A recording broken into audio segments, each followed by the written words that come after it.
Мене звати Гончар Віолетта, мені 10 років. Я займаюся на гуртку «Природа та творчість». Сьогодні ми будемо робити підкову з солоного тіста.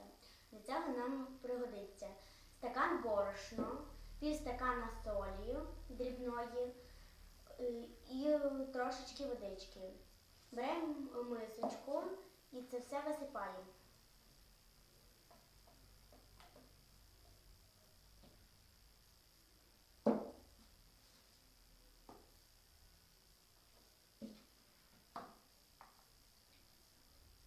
Тепер замісюємо. Ось таке в мене вийшло тісто. У мене ще є така картонна підкова. Ми тепер розкатуємо тісто. Я вже розкатала тісто, тепер беремо картонну підкову і розкладаємо на неї тісто.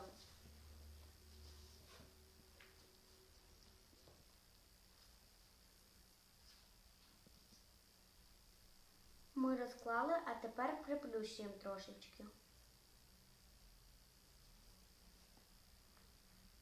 Моя підкова висохла, а тепер прикрашаємо її природними матеріалами.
Тут є мак жіночої краси, є дубочок сили, також чесник від злих духів і лікарські рослини, щоб у домі було багато всього і всі були здорові.